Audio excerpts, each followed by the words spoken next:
Hi everyone. So today has already been a great day for me and Brian. We started our Radiant Body course today. And so what that consists of, in case there's still time to join, but we do 3 lessons and one comes out every week. So it's 3 weeks of this, and in it you'll learn about mind, body, and spirit and ways to just really amplify our energy and to get into alignment and to build our aura. In times like these, it's really needed.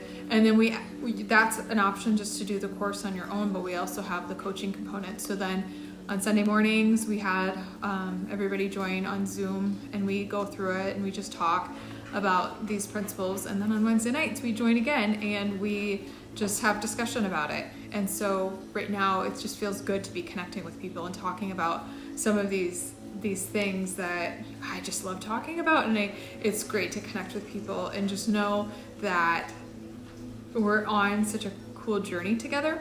And whenever we do a coaching group, it's just amazing to have those connections, because it really does feel like you're meeting family members that you're always going, like the people from our other group coaching, like they're always going to be a part of us. And so there's still time to join if you would like to, and we would love to have you. You tell us what works for you for price, because we understand that times are a little bit unstable with money, so totally understand. All right, without further ado, Brian made fun of me because apparently I say that in a lot of these and I didn't even realize it. So now it's just going to be my thing. We'll get to the oracle reading. I miraculously did not have any of my decks with me, and that's crazy because I carry them everywhere I go almost. And so I used one of Brian's decks, and so this was new for me, and it was called the Universe deck, and it was perfect. So this was the card. So it's called Comet, and the one word describing it is transition. And this is from a picture of a comet from the Hubble space station. Are you guys seeing these amazing sunbeams coming through there? That's pretty cool. So there's a card. So this comet card is all about transitions, and how fitting is that for this time. And it's just reminding us that life is not always as stable as we want it to be. And that we often find that we like the idea of transition and we think that change is a good thing, but then when we find ourselves in it, we can feel uncomfortable. And a lot of times these transitions, these changes in our lives, they weren't necessarily directed by us, that things happen, that it's a response or things outside of our control come into play, and then we're forced to be in these transitions. And I would say like that's what we're in right now, that no one necessarily would have chose this, but here we are in a state of transition. And so we can, when these things happen and we're in this transition, this period of change, it can be very unsettling, and we literally like are trying to wait until the dust settles so that we can come up with this new way of being, a new maybe patterns in our lives, or even into a new paradigm. And what does that mean for us, and how does that look? And so this card representing that period of transition, and knowing too that we aren't really sure how long transitions can last, that sometimes they can be short, sometimes they can be long, and they just vary based on the severity of the transition. And so there might be something like if you're getting married, or you have a baby, or you start a new job, that those are longer transitions, whereas maybe it's the start of summer break or something a little bit less impactful in your life still creates a transition, but not as severe, doesn't have such a profound effect on your life.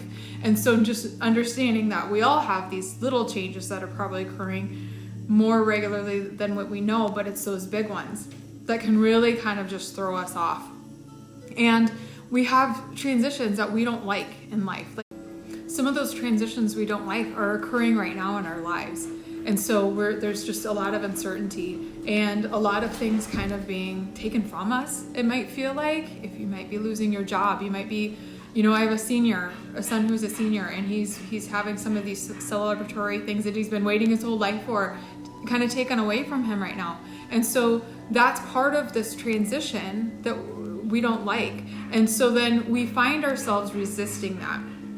And when we have like a transition, such as like maybe a breakup or a loss of a job or maybe somebody dying in your life, and we have to find this new sense of normalcy, and we end up trying to cling to some of the way things were prior to when the storm hit us and where this transition came.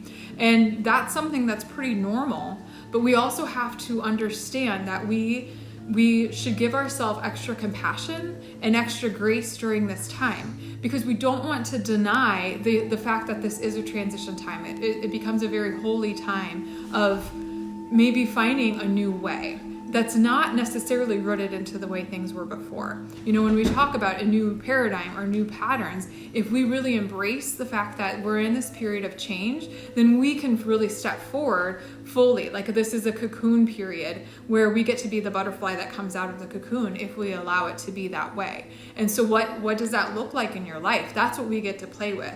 And when we can really do that, it almost becomes like this infinite realm of possibilities where we can say like, okay, well if all of these other things have been stripped away from me, and my new or my old way of being is no longer, and I have to figure out how to step forward into this world, or how to make a routine, find a job, or whatever it might be. If it's a relationship that ended, all of those things, there's a grieving process, and we don't want to deny ourselves of that. We don't want to be in denial. We don't want to find these escapes that might be dysfunctional. We have to be able to feel those feelings, but also think about the possibility of what else, what does this mean? That's the infinite realm of possibilities when you're at this point where you get to start on a new adventure, and it almost feels like anything is possible. And that's exciting, because it's true. Like, we don't have to just go back to our old ways. We can create a new path for ourselves. And this period of transition with the comet, that's reminding us that we have this choice. We have this opportunity before us, whether we like it or not. It's here. And how are we going to use this? We're going to come out of the storm on the other side. And are you going to wish that you used it differently? Because in a year from now, you might be in the same kind of relationships, the same old habits, the same kind of feeling of there's more. Or are you going to use this as this opportunity to redefine the way that you want your life to look? And this transition period can be used that. This can be your tool. This can be your calling to do such a thing. And so here, that's why this comment, it wants you to know that you have the ability to adapt. We are very adaptable beings. Evolution has helped us with that. So we have that ability to do that. Trust in your ability to do that. And then don't become so rigid in our ways. Be open to whatever it is that life might throw at you, and start to play with whatever your dreams might be. What are the things that have been going on in your life that you're ready to let go of as you step forward into this new pattern, into these new ways, into this time of the unknown? Where's your growth? What are those things that you can really release from your life? What do you want to call into your life? So use this beautiful period of transition. The comment's asking you to do that. And it's so exciting to me that I didn't have my deck. And this is the card that wanted to be pulled for us all, because it's all what we probably need to hear. Again, like, it doesn't mean that we deny the fact that there's some things going on that are scary. We just have the opportunity to feel, move those emotions through us, and then come out. What do we want to do to come out on the other side of this? Better humans, better spirits, and just better people. All right. Thank you all.